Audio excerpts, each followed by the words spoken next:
We have migrants and refugees coming from several countries, Afghanistan, Pakistan, the Palestinian territories. As an organization, we have decided to start working and supporting undocumented migrants in Greece. Me, 4 months I stay in here. 4 months! Iraqi 4 months! 4 months, and after 4 months, deport. There are many needs that are uncovered, and mainly psychosocial needs. In most of the detention centers, there are no psychologists or social workers. I need asylum in all world, because me, a Christian, you understand? Maybe come back in Iraq, kill me, somebody people.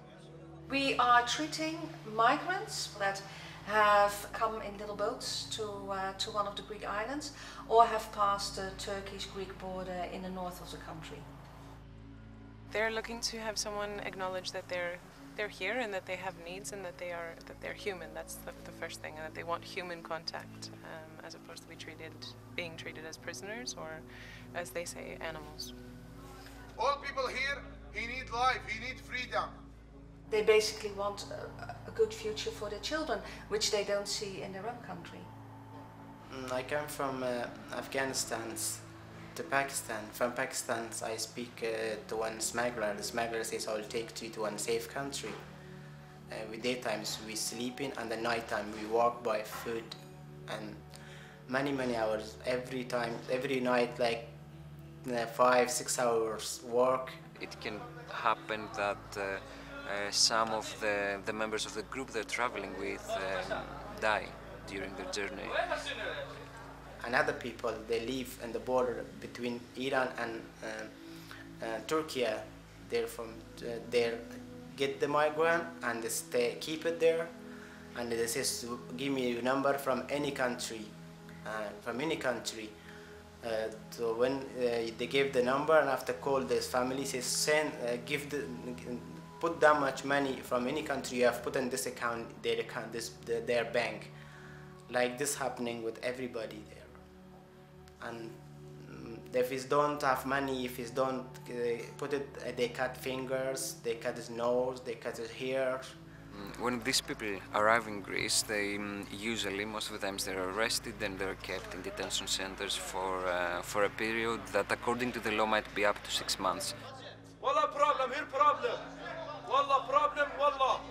They're coming from an already difficult situation, and they come to Europe with the expectation that it's going to be paradise and it's going to be a utopic environment, and then they're pretty much from the day that they arrive, they're thrown behind bars and they become disillusioned.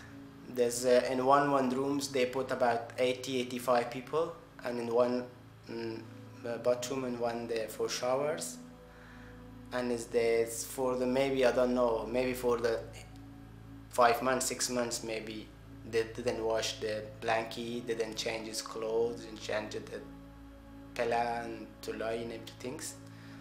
When the migrants leave the detention centers, they are given a paper in which it says that they have to leave the country within 30 days.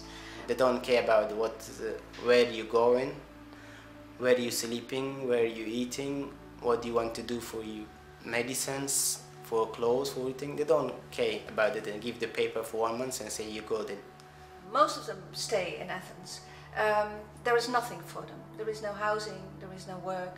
They have no access to healthcare. Obviously, as a medical organization, we are very concerned about that. Because so many migrants now I see is people don't have place and don't have to get food.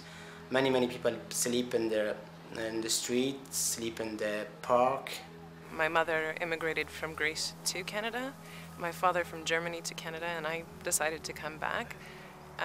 And whenever I see these people, I always think of my parents, and I see my parents in their eyes. The majority of them doesn't really have a choice to stay in their countries, and we know that if they had the chance, of course, they would prefer to stay with their families. Nobody without any reasons not leave his country, not leave his mother, father's wife and children. Of course, all the times I miss, and the day and the night times I miss them.